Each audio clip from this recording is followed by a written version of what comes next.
Oke, assalamualaikum warahmatullahi wabarakatuh. Jumpa lagi teman-teman, Tren Quran.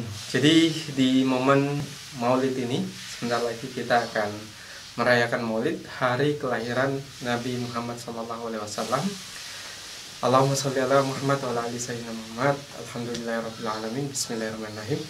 Teman-teman, di momen yang penuh kebahagiaan ini, dimana ini adalah momen dimana hal terpenting bagi seorang umat muslim untuk merayakannya. Kita terlepas soal ini sunnah atau bukan, tapi yang namanya mahabbah, cinta, itu tidak punya aturan, teman-teman, kalau mau tahu. Jadi perlu saya jelaskan apa yang disampaikan oleh Habib Lutfi kepada Buya Ar-Razi Hashim, dan ini ada kaitannya juga dengan Maulid, sehingga di momen Maulid ini perlu kita sampaikan kepada teman-teman semua. Lalu seperti apa ulasannya? Ikuti terus video ini.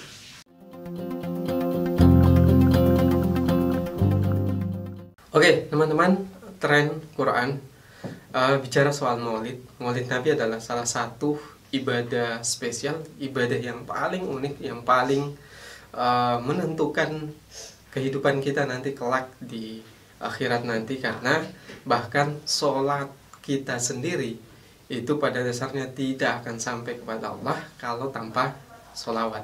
Jadi teman-teman, begitu pentingnya sholawat, sehingga kita sebagai seorang muslim bukan hanya sekedar menjawab sholawat itu ketika ada orang yang menyebut nama Rasulullah.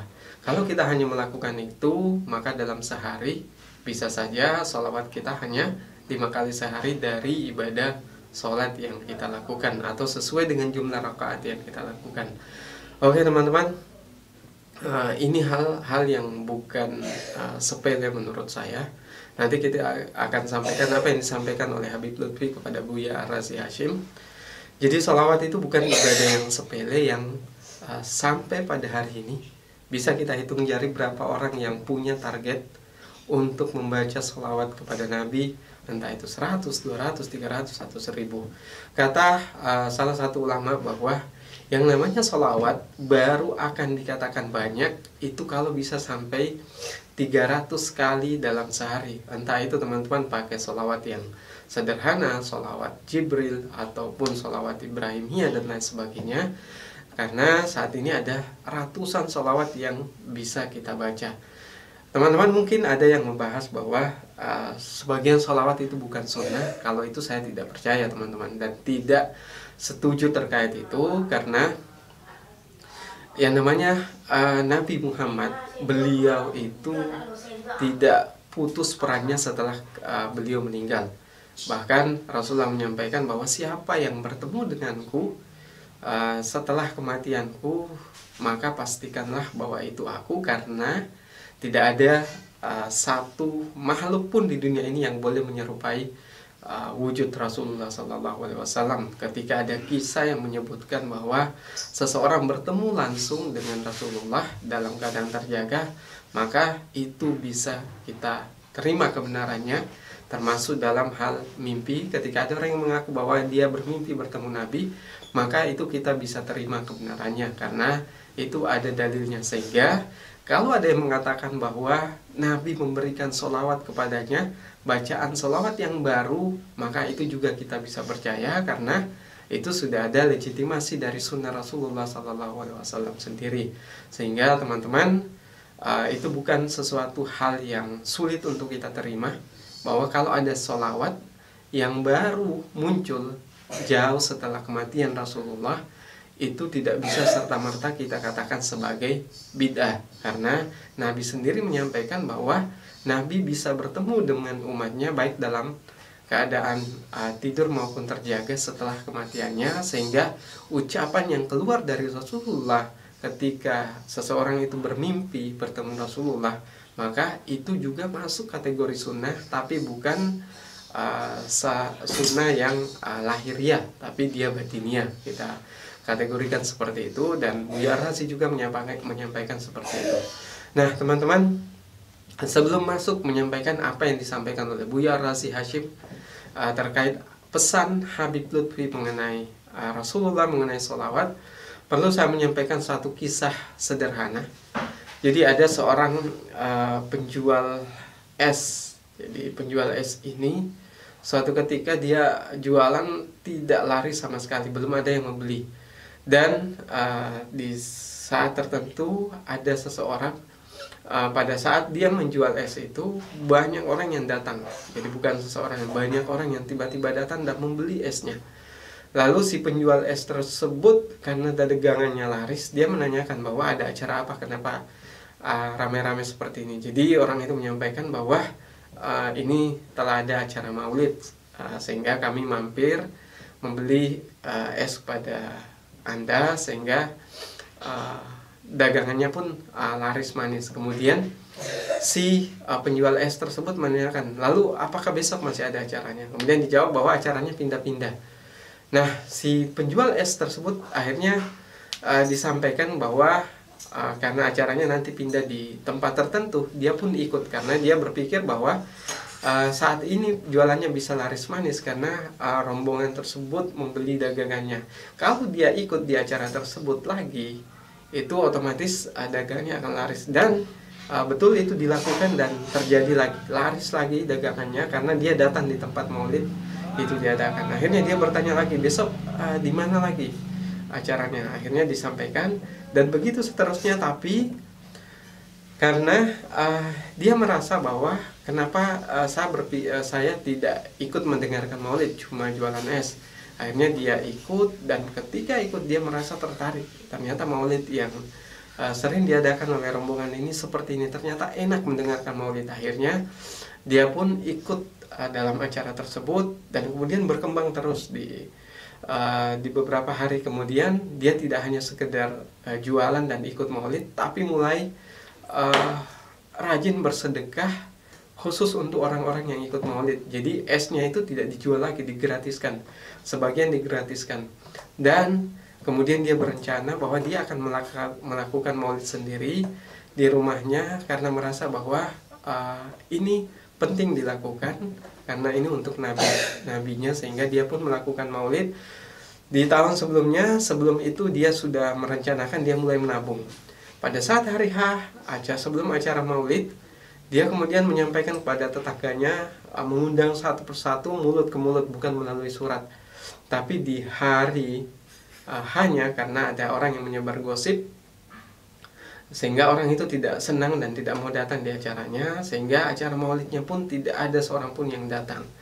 Sehingga karena putus asa, dia mengambil keputusan untuk membaca maulid dengan keluarga kecilnya bersama-sama. Tapi sebelum itu kemudian tiba-tiba datang rombongan, dan di saat rombongan itu datang, kemudian dia memberikan alasan bahwa dia mau ikut membaca maulid bersama keluarganya. Akhirnya rombongan itu masuk, dan di tengah-tengah rombongan itu dia melihat satu sosok yang berbeda.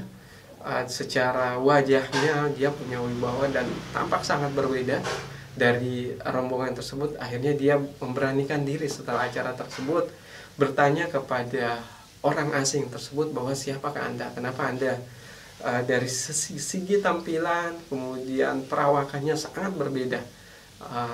Akhirnya orang yang ditanya tersebut mengatakan bahwa saya adalah Muhammad Rasulullah. Sejak saat itu dia merasa bahwa maulid ini memang sesuatu hal yang penting dia rayakan setiap tahunnya. Dari kisah ini dia betul-betul terharu bahwa dengan semangatnya untuk melaksanakan maulid, merayakan maulid Nabi, Rasulullah SAW pun datang sendiri ke tempatnya dalam keadaan sadar. Jadi teman-teman, apa yang bisa kita ambil dari kisah ini? Bahwa yang namanya cinta itu tidak ada standarnya. Boleh teman-teman mendebatkan bahwa Rasulullah tidak merayakan itu, sahabat tidak merayakan itu, tapi teman-teman harus tahu bahwa jarak kita dengan Nabi sudah cukup jauh. Kalau sahabat pernah melihat Nabi, sehingga dengan cukup membaca sholawat itu sangat mudah untuk mengenal dan mengenang Nabi kembali. Mereka tahu kisah Nabi secara langsung, mereka tahu siapa Nabi. Ketika mereka membaca sholawat itu sangat mudah untuk masuk ke pikiran mereka. Tapi kita yang jauh dari zaman Nabi, Kalau kita tidak membaca kisah-kisah Nabi dulu, kemudian kita mau membiasakan bersolawat, maka rasa cinta kita kepada Nabi tentu tidak akan sama dengan orang yang paham kisah-kisah Nabi sendiri.